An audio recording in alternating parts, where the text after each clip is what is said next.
7장부터 시작합니다.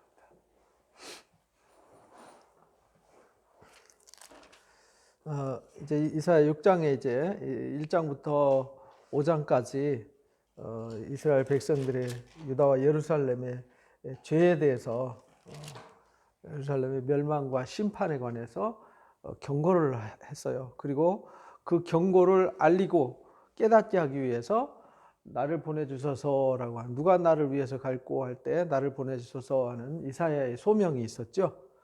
그리고 부르심과 소명이 있었어요. 그리고는 이제 7장에 이제 부르심 받은 이사야를 통해서 이제 선포되는 말씀입니다. 근데 언제냐면 우시아의 손자 요담의 아들인 유다 왕 아하스 때에 이렇게 말해요. 그러니까 벌써 시간이 많이 지났죠. 우시아, 요담, 아하스 때인데 우시아 말기부터 시작했기 때문에 우시아는 금방 죽었고 요담 이제 짧게 왕을 했기 때문에 아하스로 바로 이어집니다. 이 아하스 때에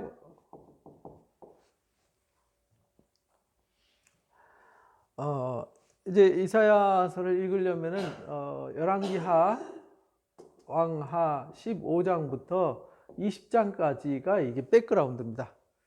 이게 우시아, 그 다음에 요담, 아하스, 그 다음에 히스기야 얘기거든요. 그 중에 여기 18장부터 20장까지가 이제 히스기야 얘기죠. 히스기야 얘기고 15장부터 17장까지가 여기 이제 우시아, 요담, 아하스인데 그 중에 여기 아하스 얘기는 16장, 17장 얘기입니다. 그 우시아 때의 상황 얘기인데 우시아 때의 정치적인 상황은 북이스라엘 베가와 북이스라엘 왕 베가와 아람 왕 시리아죠. 시리아의 아람 왕 르신이 연합했어요. 연합군을 형성해가지고 앞에서도 우리가 백그라운드 공부했지만 이 아수르라고 하는 나라가 이렇게 애굽이라고 하는 나라와 여기가 이제 지중해죠. 여기 메소포타미아 이렇게 있는데 이 아수르가 이쪽에서 자라서 이 세력이 올라오는데 이 아수르가 이제 세력이 좀 약해져 갈 때예요. 그러니까 패권을 잡으려고 이 연합군을 형성해서 남유다 아하스한테 우리 삼각동맹 맺자. 베가, 르신, 아하스 이렇게 삼각동맹 맺어서 아수르를 대비하자, 공격하자. 지금 이런 상황이에요. 근데 아하스가 no 하죠. 우리 안 해, 연합 안 해. 그러니까 연합 안 하니까 이 둘이가 뿔따고 나서 여기를 공격하는 거예요. 여기를 공격하는 거죠. 공격하니까 여기가 위기에 처하잖아요. 위기에 처하니까 누구를 부르냐면 아수르를 돈 주고 사와요. 돈 주고 사온 삭도라 그러죠. 세내에 왔다. 돈 주고 세내에서 온 삭도다. 그래서 발털과 이제 수염과 이 머리를 이제 밀어버리죠. 결국은 부끄러움과 수치를 당할 거다. 이게 실수라는 거죠. 이게 실수한 거예요. 그러니까 이 상황, 이 정치적인 상황을 가지고 지금 이제 이사야 7장 얘기가 펼쳐지는 거예요. 이 긴박한 상황이죠. 이 두 연합군이 와가지고 여기를 괴롭혀요. 여기가 지금 위기에 처했어요. 그러니까 위기를 돕기 위해서 아수르를 불러요. 이런 상황이에요. 우시아의 손자 요담의 아들 아하스 왕 때 아람 왕 르신과 르말랴의 아들 이스라엘 베가가 왕이 올라와서 예루살렘을 쳤으나 능히 이기지 못하더라. 그래서 열받아가지고 삼각동맹 하자는데 안 하니까 이제 전쟁을 했는데 이기지 못했어요. 어떤 사람이 다윗의 집에 알려 이르되 아람이 에브라임과 동맹하였다. 여기 아람이 에브라임이 북이스라엘이에요. 그러니까 우리가 이사야서나 예언서에 나올 때 에브라임, 북이스라엘, 사마리아 이러면은 다 같은 사람들 얘기입니다. 그렇게 아시면 돼요. 그냥 에브라임 그럼 북이스라엘. 왜냐하면 에브라임이 대표 지파예요. 그래서 이제 남유다 왕국은 유다가 이제 대표 지파잖아요. 베냐민과 에브라임, 유다인데 여기 동맹하였다 함으로 왕의 마음이 그 백성의 마음, 왕의 마음과 백성의 마음이 숲이 바람에 흔들린 같이 흔들렸더라. 그래서 떨었더라 이 말이죠. 여기가 이제 여기가 두려워진 거죠. 여기가 연합해서 공격을 하니까 공격당하니까 두려워서 떨었더라. 왜냐하면 아람이 그 당시에는 상당히 세력이 셌어요. 그리고 북이스라엘도 남유다보다 땅도 많고 인구도 많고 세력도 셌잖아요. 그때에 여호와께서 이사야한테 말씀하십니다. 너와 네 아들 스알야숲은 운못수도 그 세탁자의 끝 길가에 나가서 거기 아하스가 있다. 그 동네 아하스가 있으니까 서쪽에 세탁자의 운못이 있었어요. 중앙 계곡에 그쪽에 가서 너는 그 얘기 일러라. 아하스 왕한테 일러라. 그 얘기 이르기를 너는 삼가하며 조용히 해라. 여기서 연합군이 쳐들어온다고 호들갑 떨고 달달 떨고 시끄럽게 하지 말고 조용히 있어라. 르신과 아람과 르말리아의 아들이 심히 노하였다 할지라도 그들은 연기나는 두 부직갱이 그루터기에 불과하다. 그러니까 얘네들은 이 북이스라엘 베가와 르신은 아무리 그들이 뛰어나고 두려운 존재라 하더라도 연기나는 부직갱이, 연기나는 이렇게 불 태울 때 나무를 이렇게 띠적거리기 위해서 쓰는 부직갱이 있잖아요. 그 부직갱이 막대기에 다 타버린 부직갱이 막대기에 불과하다는 거예요. 그러니까 두려워하지 말고 낙심하지 마라. 그러니까 하나님은 지금 이 남유다를 위로해 준단 말이에요. 지금 여기 남유다를. 아니 이들이 지금 하나님을 불신하고요. 지금 1장부터 5장까지 이들의 타락하고 부패해서 멸망과 심판을 경고했는데 하나님은 그래도 남유다 편이란 말이에요. 그 말은 무슨 말이냐면 하나님은 이 땅에 일을 하실 때 의인들 때문에 일하시는 게 아니에요. 우리가 예레미야서 6장에서도 5장이죠. 예레미야서 5장에서도 우리가 이렇게 볼 수 있는데 예루살렘 거리를 다니면서 의인 한 사람만 있으면 그 멸망 안 시킨다는 거예요. 소돔과 고모라도 의인 한 사람이 없어서 의인 10사람이 없어서 심판받은 거잖아요. 그러니까 이 땅 지금 우리가 살고 있는 이 세상도 하나님은 의인을 구원하러 오시지 않았어요. 죄인들을 회개시키고 구원하러 온 거지. 회개시키고 구원하러 오신 것이 하나님의 역사예요. 그러니까 여기는 왜 유다 지파를 하나님이 두둔하시고 도와주시냐면 여기 하나님의 언약이 있잖아요.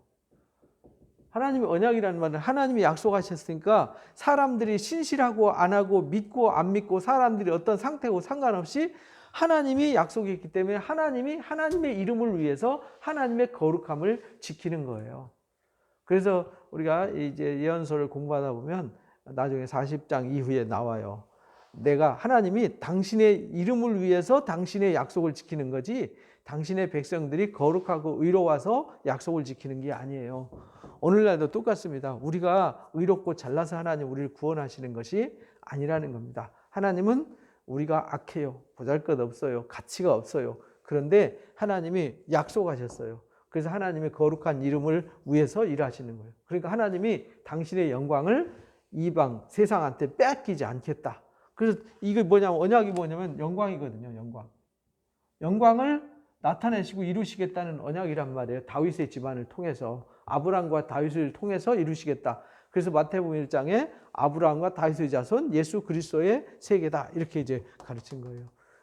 이 언약은 당신의 영광을 위해서 세운 것이고 그 영광을 위해서 당신의 영광을 위해서 당신 스스로 약속을 지키는 거지 이들이 의롭고 안 하고는 아무 상관이 없다는 겁니다. 그래서 이제 말씀으로 위로하는 거죠. 부패하고 타락했어도. 아람과 에브라임과 그 다음에 르말리아 아들이 악한 꾀로 너를 대적하여 이르기를 우리가 올라가 유다를 쳐서 그것을 쓰러뜨리고 우리를 위해서 무너뜨리고 다윗의 아들을 그 중에 세워 왕으로 삼자. 다윗의 아들을 이 아하스를 대신해서 왕을 세우자. 그러니까 이제 아하스는 지금 자기가 쫓겨날 위기에 있잖아요. 이 다윗의 아들은 누군지 잘 몰라요. 근데 어쨌든 누군가 그 사람들이 추천하는 사람을 왕으로 세우자 이래가지고 북이스라엘 여기 이제 베가와 아람 왕 르신이 작정하고 지금 여기를 치러 왔다 이 말이에요. 그렇게 삼고자 하였으나 주 여호와의 말씀이 그 일은 서지 못하면 이루어지지 못할 거다. 이들이 아무리 힘이 세고 능력이 있어도 하나님의 언약은 깨지 못한다 이런 말이에요. 왜냐하면 아하스가 아무리 악해도 이 다윗한테 언약한 언약의 등불은 꺼뜨리지 않아요. 그래서 이 부패한 왕들한테 항상 네가 부패하고 타락했어도 다윗한테 언약한 이 언약과 영광을 위해서 내가 당신의 이름을 위해서 이 언약을 꼭 지킨다 이렇게 말씀하세요. 그래서 그 일은 절대 서지 못하고 이루어지지 못한다. 왜? 하나님이 하시는 일이 아니기 때문에 그래요. 이 일이 하나님이 이렇게 아하스를 혼내줘야지 이렇게 하나님이 계획했으면 그 일은 반드시 이루어질 거야 이렇게 말할 텐데 이건 하나님이 계획하신 일이 아니에요. 그래서 이루어지지 못할 거다. 대저 아람의 머리는 다메섹에 불과하고 다메섹의 머리는 르신에 불과하다. 그러니까 아람의 머리는 다메섹이에요. 그러니까 아람의 수도가 다메섹이잖아요. 다메섹의 왕이 누구냐면 르신이란 말이야. 그래봤자 한낱 보잘것없는 인간에 불과하다. 65년 내에 65년이라는 말이 이게 옛날 성경의 번역 과정에 어떤 6년, 5년 이렇게 나와요. 그러니까 65년일지 6년, 5년일지 분류한 건데 이게 번역하면서 이제 65년으로 번역이 됐는데 에브라임이 패망하여 다시는 나라를 이루지 못할 거다. 그러니까 다메섹이 6년에 그 다음에 에브라임이 5년 후에 망할 거다. 그런 말이에요.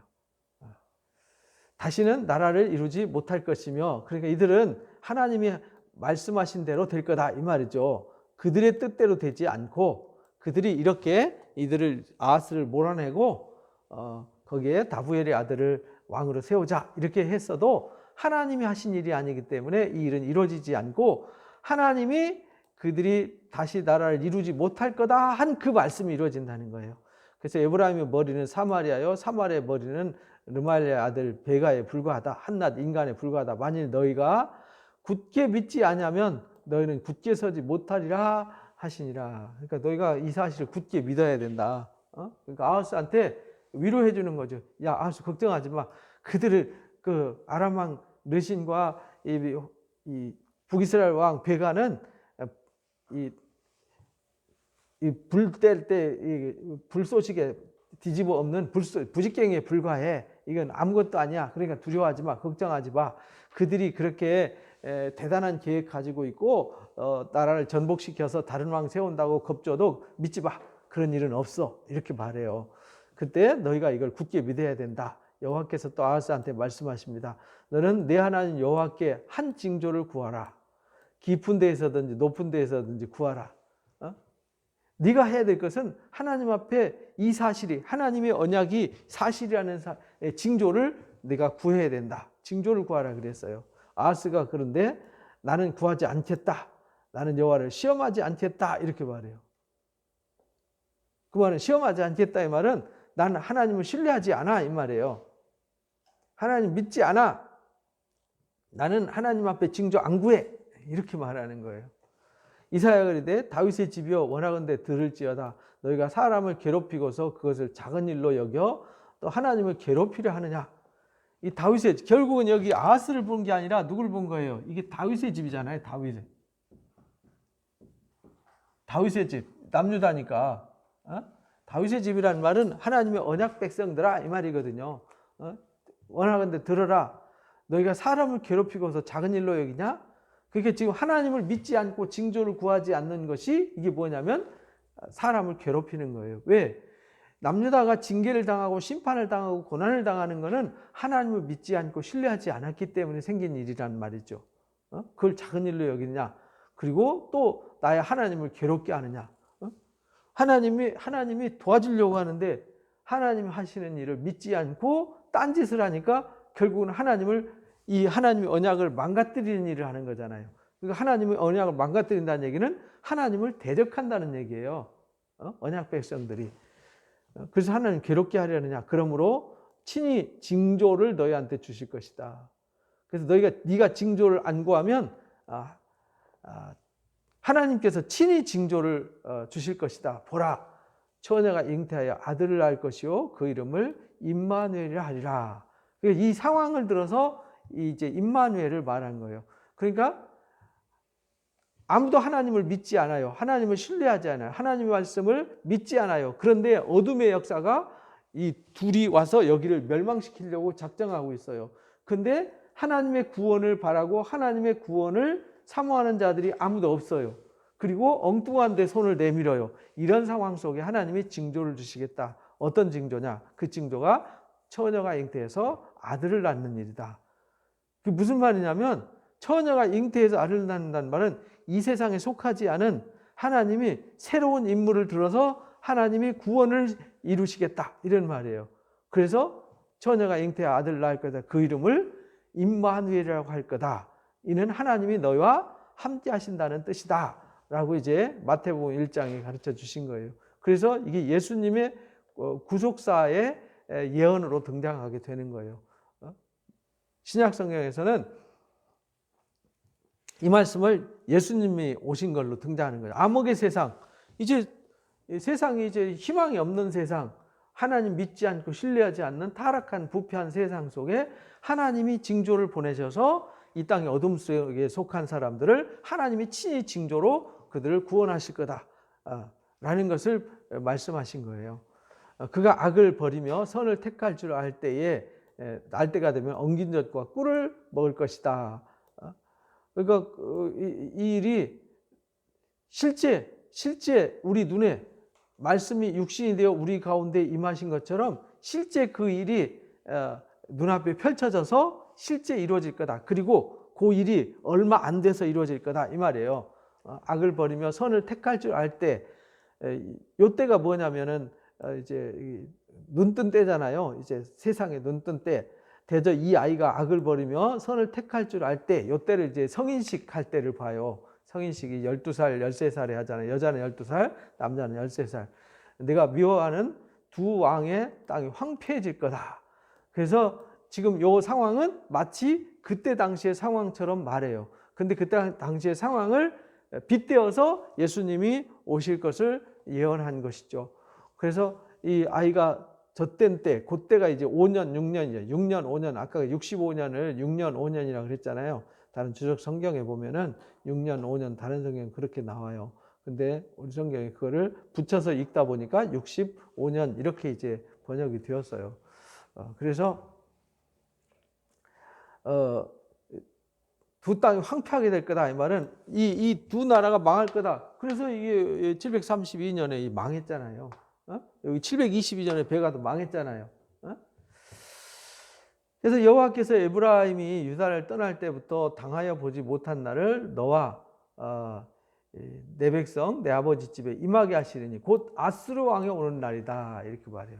누구한테 당하냐면 하나님이 이 아수르를 이 사람들이 돈 주고 사왔는데 이 아수르에 의해서 이들도 징계를 당하고 이들도 징계를 당하고 역시 아수르도 몽댕이로 두드려 맞아요. 아수르 왕이 오는 날이다.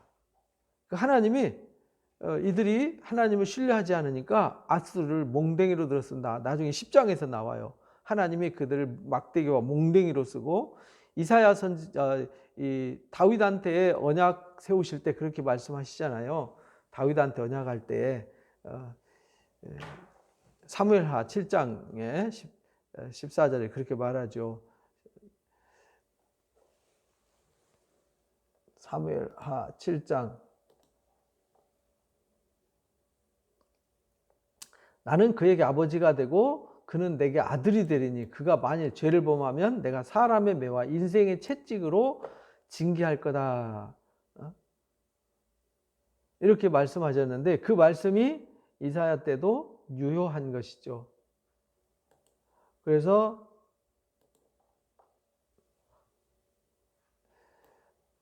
아수르 왕이 오는 때 그날에 여호와께서 애굽 하수에서 먼 곳에 있는 파리와 아수르 땅의 벌을 불러드릴 거다. 이래서 아수르를 몽댕이로 삼아요. 10장에서. 그래서 몽댕이로 삼고 또 도끼로 삼게.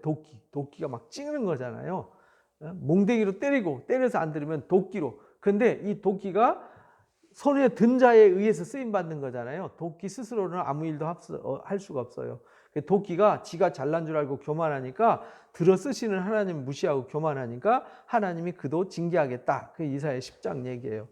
그래서 이제 하나님이 아수르 왕을 부르고 그날에 애굽 하수에서 먼 곳에 파리, 이게 애굽 사람들을 불러들이겠다는 거죠. 그 아수르 땅에 벌을 불러들일 거다. 그러니까 애굽의 제국과 북쪽에 있는 아수르 제국을 들어서 이들을 혼내줄 거다. 하나님을 불신하는 사람들. 그래서 이 땅의 역사는요, 이게 성경의 역사는 예수님이 그렇게 말씀하셨죠. 성경은 나에 대해서 기록한 거다. 그러니까 이 예수님의 구속사를 가지고 구약 성경이 해석된다고 우리가 이제 배웠잖아요. 그러니까 우리가 구약 성경은 단순히 역사로 보면 안 돼요. 학자들이 성경을 풀 때 혼란에 빠지는 이유는 그들은 예수님을 믿지 않잖아요. 구속사를 믿지 않아요. 그냥 학문으로 보지요. 학문으로 보니까 학문으로 보면 이 성경은 죽었다 깨어나도 풀려지지 않는 역사예요. 왜냐하면 말씀이 육신이 되어 이 땅에 오신다는 자체가 학문으로는 설명이 안 되는 거거든요. 성령이라는 자체도 학문으로 설명이 불가능한 거예요. 하나님의 영을 어떻게 말로 설명해요? 설명이 불가능하지. 그러니까 이 성경 역사는 신의 역사란 말이에요. 신의. 이거는 인간의 역사가 아니라 곧 하나님의 역사란 말이에요. 하나님이 보이지 않는 영적인 하나님이 역사를 주관하시고 간섭하시는 얘기인데, 이것을 학문으로 설명하려니까 학문이라는 것은 논증이 돼야 되잖아요. 논증이 돼야 되는데 증명이 안 되잖아요. 이성적으로, 논리적으로, 과학적으로 증명이 돼야 되는데 증명이 불가능하잖아요. 하나님이 있다라는 사실도 증명 못하고 없다는 사실도 증명 못하는 게 학문이에요. 없다는 사실도 증명이 안 돼요. 있다는 사실도 증명이 안 돼요.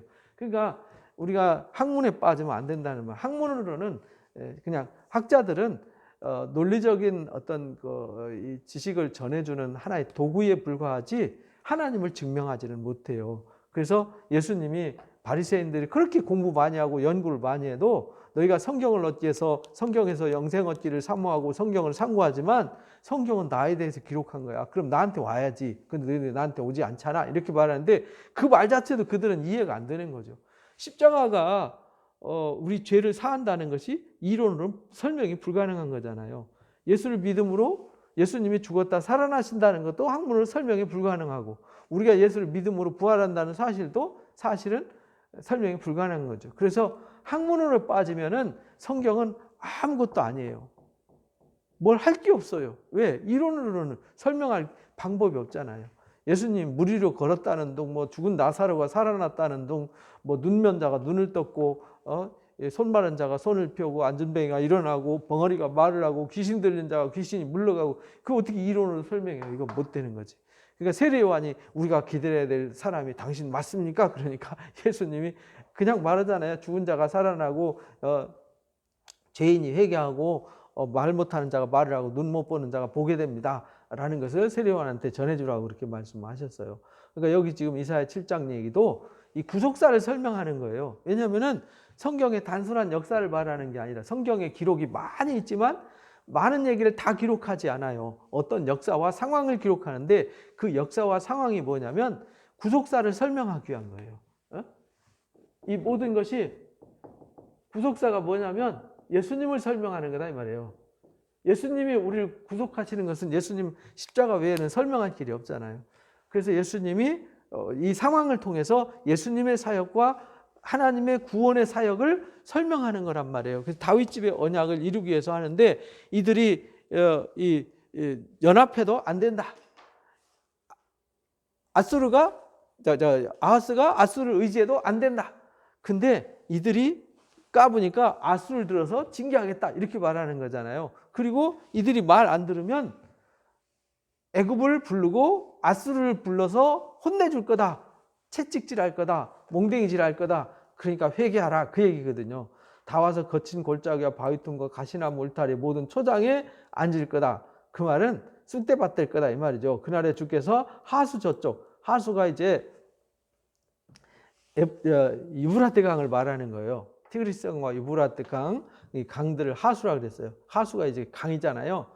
세내온 삭도 돈 주고 사왔어요. 이 아하스가 멍청하게 하나님이 하지 말라는 짓은 하고 하나님이 하라는 건 안 하잖아요. 징조를 구하라니까 안 구하고 나는 안에 아수르가 힘이 있으니까 난 아수르의 힘을 의지할 거야. 하나님 안 믿고 아수르의 힘을 의지하는 거죠. 오늘날도 마찬가지죠. 우리가 세뇌온 삭도가 뭐냐?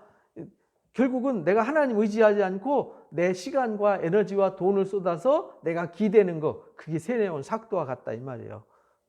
세뇌온 삭도 아수르 왕으로 내 백성의 머리털과 발털을 미실 것이고 수염도 깎을 거다. 이 말은 무슨 말이냐면 네가 부끄러움과 수치를 당할 거다. 이게 발털과 머리털과 수염을 깎는 건 부끄러움의 상징이잖아요. 우리가 신명기 14장에서 이 말씀을 배웠어요. 그렇게 하지 마라. 깎지 마라. 이건 부끄러운 거다. 그래서 우리가 이 다윗이 이 아람 왕에게 그 왕이 죽었을 때 조문객을 보냈잖아요. 근데 그들이 옷을 중동볼기까지 잘라서 하체를 보이게 하고 수염을 밀어버렸잖아요. 부끄러워서 돌아오지 못하게 했어요. 이 부끄러움과 수치의 상징이란 말이에요. 그래서 네가 하나님 의지하지 않고 딴 거 의지하는 아수를 의지하면 네가 세뇌온, 네가 돈 주고, 쉽게 말하면 내가 재앙을 돈 주고 사온 거예요. 내가 스스로 지옥을 돈 주고 사는 거다 이 말이에요.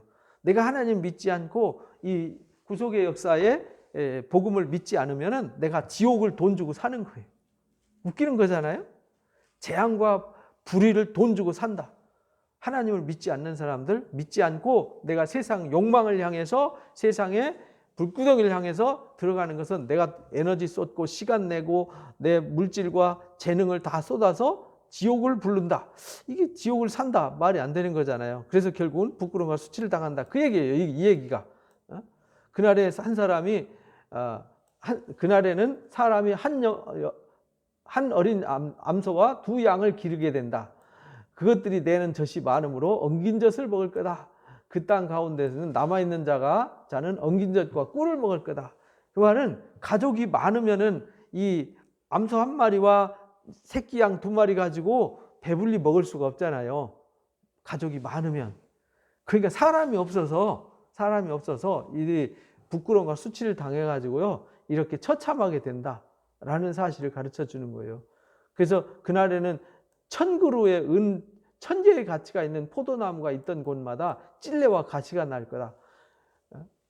1000그루의 은 1000개, 그러니까 나무 하나에 은 1개가 된다는 거죠. 가치가 있는 포도나무 있던 곳에 가시와 찔레가 날 거다. 그러니까 이들이 얼마나 처참하게 될 것인가를 보여주는 것이죠. 온 땅에 찔레와 가시가 있으므로 화살과 활을 가지고 그리로 갈 거다. 하나님을 믿지 않고 하나님의 징조를 구하지 않고 자꾸 아수를 의지하고 세상을 의지하고 자기 생각에 빠져 있으면은 결국은 하나님이 도와줘도 도움이 안 되고 결국은 스스로 세뇌온 삭도를 통해서 부끄러움과 수치를 당하게 될 것이다. 그러니까 우리는요 전적으로 하나님을 신뢰해야지 사람을 의지하면 안 된다는 거예요. 보습으로 갈던 모든 산에는 찔레와 가시 때문에 두려워서 그리로 가지 못할 거다. 그 땅은 소를 풀어놓으면 양이 밟는 곳이 될 거다. 그 말은 사람은 없고요 이 짐승들이 판치는 세상이 될 거다 이런 말이죠. 여호와께서 8장에 보니까 내게 이르시되 너는 큰 서판을 가지고 와라. 그 위에 통용문자로 마헬 살랄 하스바스라고 써라 이렇게 말해요. 서판 이렇게 돌판을 가지고 오라는 거예요. 그리고 거기다가 쓰래요. 내가 진실한 증인 제사장 우리아와 여베레기야의 아들 스가랴를 불러 증언하게 하리라 하고 증인을 둘을 세웠어요.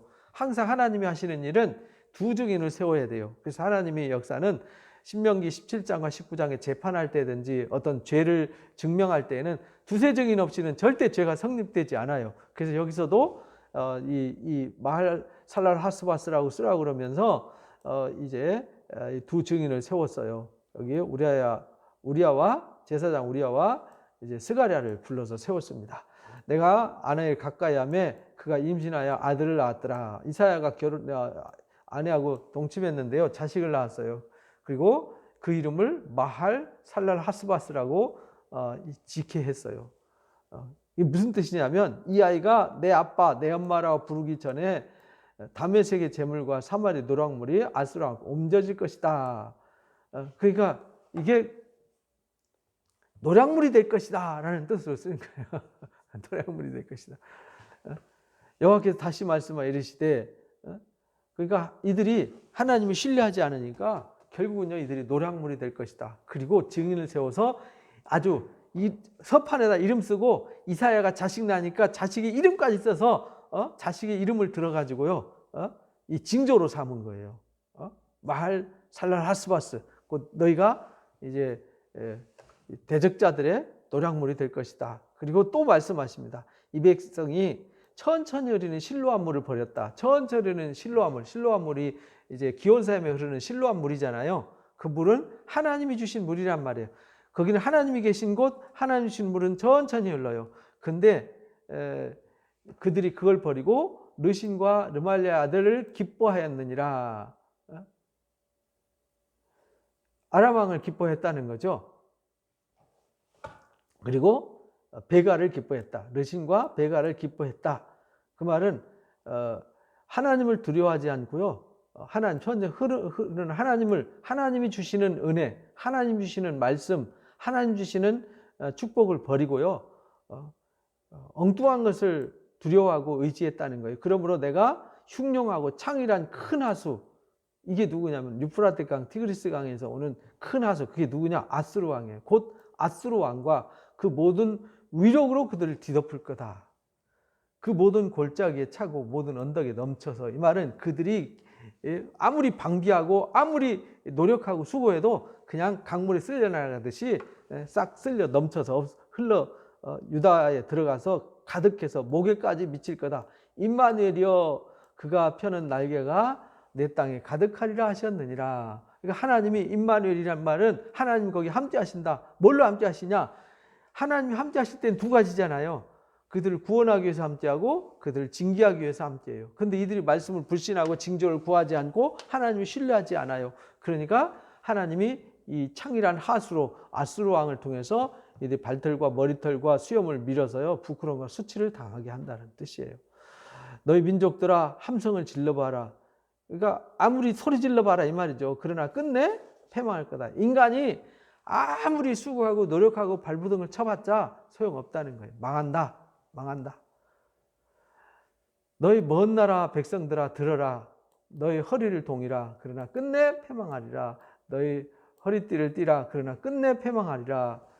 너희는 계획하라. 함께 계획하라. 끝내 이루지 못할 거다. 인간이 이 아하스도요 아무리 잔머리 굴려봤자 망할 거고요. 아수르도 지가 잘나봤자 망할 거고요. 이 아람왕 르신과 베가도 아무리 계획 세우고 노력해봤자 망할 거예요. 하나님이 하시는 일이 아니면 다 망한다는 거예요. 오늘날 이 시대에도요 하나님이 하시는 일이 아니면 다 무너지게 돼 있어요. 아무리 신천지가 뭐 10만 명을 뭐 수료했다고 난리치고 해도 결국은 하나님이 하신 일이 아니기 때문에 결국은 무너지게 돼 있어요.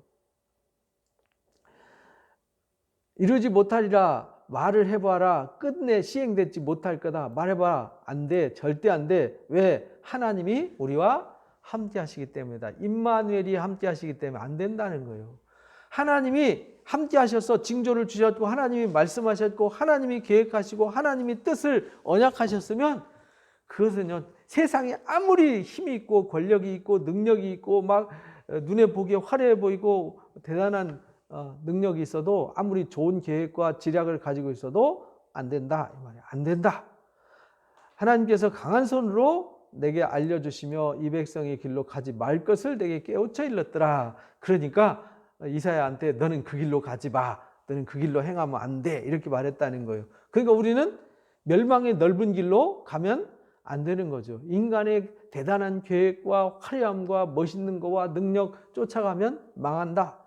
이 백성이 반역자가 있다고 말하여도 너희는 그 모든 말을 따라 반역자가 있다고 말하지 마라. 그들이 두려워하는 것을 너는 두려워하지 말며 놀라지도 말아라.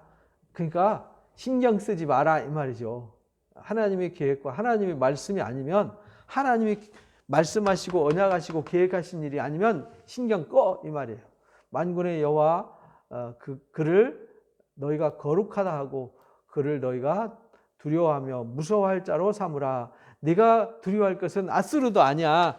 아람 왕 르신과 이 르말레 아들 베가가 연합해서 오는 연합군이 아니야. 네가 두려워할 것은 하나님이야. 이렇게 말해요. 그가 성소가 될 거다. 그러니까 우리는 하나님이 우리의 성소, 피할 곳이 돼야 되죠. 그래서 다윗이 늘 하나님이 나를 피할 바위요 반석이요 산성이요 요새이십니다. 하나님은 나의 구원이요 힘이십니다. 이렇게 이제 선포를 한 거죠. 그러니까 하나님은 우리의 성소가 되셔야 돼요. 그러나 이스라엘의 두 집에는 걸림돌과 걸려 넘어지는 반석이 될 거다. 그래서 주님이 임마누엘이 성소가 되는 거죠. 그래서 우리가 주님 안에 있으면 안전한 거죠. 근데 이 이스라엘의 두 집, 북이스라엘과 남유다 이 두 집에는 걸림돌이 될 거다. 반석이 될 거다. 걸림돌의 반석. 그래서 예수님이 이 땅에 뭘로 오냐? 거치는 돌과 반석으로 오셨죠. 그래서 이스라엘이 믿지 않음으로 이 돌에 걸려서 넘어지게 된 거잖아요. 그래서 이제 복음서에 이 말씀을 인용해서 또 사도들이 믿지 않음으로 그들이 걸림돌에 걸려 넘어진 거다. 예수님이 구원의 반석인데, 우리에게는 구원의 반석인데 그들에게는 걸림돌이 되는 거죠. 하나님이 예수님이 우리에게는 구원의 반석이에요. 구원의 성소예요. 우리가 두려워할 존재예요. 우리를 보호해 주시는 보호처예요. 근데 믿지 않는 자들에게는 이 아수르나 르신이나 베가처럼 또 아하스처럼 믿지 않으면은 걸림돌이 되는 거다. 예루살렘 주민에게는 함정과 올무가 된다. 웃기는 거잖아요. 하나님이 이들에게 구원이요 반석이 돼야 되는데 오히려 그 반석이 걸리는 돌이 되고 올무와 함정이 된다. 그래서 우리가 하나님이 지금 계시잖아요. 예수님이 하나님이 성령의 역사가 있는데 믿는 자들에게는 구원의 근원이 되고 능력이 되지만 믿지 않는 자들에게는 걸림돌과 지옥에 가는 판결이 된단 말이에요. 그래서 예수님이 아무 일도 안 하고 이 땅에 오셔서 계시기만 해도 이미 심판이 이루어지는 거예요. 왜? 믿는 자는 구원받고 믿지 않는 자는 이미 심판받았기 때문에 그렇게 되는 것이죠. 많은 사람들이 그로 말미암아 걸려 넘어질 거다. 예수님 때문에 다 걸려 넘어졌잖아요. 그래서 이 당시도 하나님의 말씀을 믿지 않아서 걸려 넘어졌어요. 부러질 것이며 덫에 걸려 잡히게 될 거다. 이렇게 됐어요. 그러니까 우리가 의지해야 되는 것은 증거의 말씀을 의지해야 되는 거다. 증거의 말씀을 싸매며 율법을 제자들 가운데 봉함하라. 우리가 신뢰하고 의지해야 되는 것은 이 증거의 말씀이라는 거죠. 그래서 우리가 성경을 읽어라, 배워라, 성경이 중요하다, 성경을 통해서 하나님 음성을 들어야 된다, 막 이렇게 강조하는 이유는요. 그래서 사람의 말, 사람의 생각, 눈에 보여지는 것들, 이것은 아무것도 아니라는 거. 왜? 결국은 하나님 말씀하신 대로 다 이루어질 것이니까. 이제 야곱의 집에 대해서 얼굴을 가리시는 여호와를 나는 기다린다. 야곱의 집에 대해서 얼굴을 가리셨대요. 그 말은 우리 신명기 31장에 그랬잖아요. 하나님이 그들의 말씀을 순종하지 않고 하나님 말씀을 부정하고 하나님 말씀을 거역하면은 하나님 얼굴을 숨기겠다 이렇게 말했잖아요. 그러니까 하나님 얼굴을 가리신다는 얘기는 그들을 안 보겠다. 그들과 함께하지 않겠다. 그들을 우리 제사장 축도 알잖아요. 민수기 6장 24절에서 27절에 보면 하나님이 그들에게 복 주시길 원하시고 얼굴빛을 비춰서 은혜 베푸시고 평강 주시기를 원하신다 이랬잖아요. 근데 그 은혜의 눈빛, 평강의 눈빛을 거두시겠다, 가리시겠다. 그러니까 은혜가 없고 평강이 없는 상태가 되는 거죠. 그래서 얼굴을 가리신 여호와를 기다리며 그를 바라보리라. 보라, 나와 및 여호와께 내게 주신 자녀들이 이스라엘 중에 징조와 예표가 되었다. 결국은요, 이사야가 자기 낳은 마할 살랄 하스바스가 징조가 된 거잖아요. 임마누엘이 징조가 된 거잖아요. 그래서 오늘날 예수님이 우리에게 징조가 되어서 예표가 되었잖아요. 그래서 예수님은 이 땅에 예표로 오신 거예요. 그래서 예표의 사람으로 이 땅에 하나님이 예정된 목적으로 때가 참에 아들이 이 땅에 오신 거죠. 이는 시온산에 계신 만군의 여호와로 말미암은 거다. 이렇게 하나님 하시는 일은요, 하나님으로 말미암았어요. 어떤 사람이 너에게 말하길 주절거리며 속살거리는 자, 속살거리는 신접한 자 마술사에게 물으라 하거든 백성이 자기 하나님께 구할 것이 아니냐. 산 자를 위해서 죽은 자에게 구하겠냐. 너희가 뭘 구하려면은 마술사한테 속살거리는 신접한 자 마술사한테 물어서 되겠니? 너희가 뭘 물으려면은 하나님께 구해야 되는 거 아니야? 어떻게 산 자가 죽은 자에게 산 자를 위해서 죽은 자에게 구하겠냐? 죽어서 시체 앞에 가서 엎드려서 네가 나 살려달라, 네가 날 도와달라 이렇게 말한다. 웃기는 거 아니냐 이 말이죠. 죽은 신한테 말도 못하고 행동도 못하고 죽은 시체와 같은 이런 신접한 자, 마술사들 없는 자들한테 묻는 건 웃기는 거 아니냐. 마땅히 우리가 마땅히 율법과 증거의 말씀을 따라야지 신접한 자, 또 마술사 따라서 되겠니? 이렇게 말하는 거죠. 마땅히 율법과 증거의 말씀을 따르지니 그들이 말하는 바가 이 말씀에 맞지 않으면 그들은 정녕 아침빛을 보지 못한다. 그러니까 이들이 하나님의 말씀을 의지 않고 신뢰하지 않으면 희망이 없어요. 미래가 없어요. 오늘날 우리도 마찬가지죠. 이 세상 의지하고 사람을 의지하고 상황을 의지하고 환경을 의지하면 미국이 대단하고 중국이 대단하고 러시아가 대단하고 일본이 어쩌고 저쩌고 북한이 어쩌고 저쩌고 해도 우리가 의지하는 것은 하나님을 신뢰하고 하나님의 말씀을 신뢰해야 되는 거죠. 사람이 아무리 능력 있고 권력이 세도요 다 지나가면 다 헛것이 되는 거예요. 다 권력은 잠깐이면 다 사라지는 겁니다. 그러니까 우리가 의지해야 될 것은 증거의 말씀을 따라야 된다. 이 말씀에 맞지 않으면 우리가 말씀으로 살지 않으면 말씀을 순종해서 말씀으로 살아는 결과가 없으면 우리가 구원받지 못한다. 미래가 없다 이 말이죠. 이 땅으로 헤매며 곤고하며 굶주리게 된다. 결국은요 말씀으로 살지 않으면 그 결과가 허망하게 된다는 거죠. 굶주릴 때에 격분하여 자기 왕과 자기 하나님을 저주할 거다. 우리를 쳐다보거나 땅을 구워보아도 환난과 흑암과 고통의 흑암뿐이니 그들이 심한 흑암 가운데 쫓겨 들어갈 거다. 그러니까 우리가 의지해야 되는 것은 제발 좀 하나님 말씀을 의지해라 하는 이사야가 언약의 말씀을 의지하라고 그렇게 외쳤을 때 그 말씀을 듣고 신뢰해야 되는데 듣지 않고 신뢰하지 않으므로 결국은 망하게 되는 것이다. 이것을 가르쳐 줬습니다. 그래서 이제 우리가 9장에 이 땅에 진짜 우리에게 우리에게 희망을 주고 빛을 줄 이 평강의 왕이 올 것을 예고하는 말씀으로 등장합니다. 그래서 다음 주에 그 말씀을 나누도록 하겠습니다. 기도하고 마칩니다. 귀한 시간 주셔서 오늘 또 말씀으로 일깨워 주시니 감사합니다. 하나님께서 이스라엘을 통해서 그들의 죄악을 책망하시고 무엇이 문제고 무엇이 잘못되었는지를 다 일깨워 주시지만 듣지 않았고 깨닫지 않았고 하나님께 징조를 구하지도 않고 하나님의 말씀을 신뢰하지도 않고 결국은 자기 생각 쫓고 사람의 힘을 의지했다가 불행과 고통과 저주를 받은 것을 우리에게 증거와 거울로 보여주셨습니다. 오늘날 우리도 징조를 구하는 자가 되어야 되겠습니다. 우리는 이 땅에 징조로 오신 예수 그리스도와 이 구속의 역사를 위해서 하나님의 말씀으로 예정하신 구원의 섭리를 우리가 예수 그리스도 십자가를 통해서 우리에게 말씀하셨습니다. 하나님 그 놀라운 구속의 섭리를 우리가 보고 온전히 깨달아서 우리는 증거의 말씀을 또 그 말씀의 섭리를 온전히 신뢰하고 의지하고 그 말씀으로 승리하는 자가 되게 하여 주옵소서. 세상에 아무리 힘이 있고 능력이 있어도 세상은 하나님의 약속이 없으면 결국은 부끄러움과 수치를 당할 수밖에 없습니다.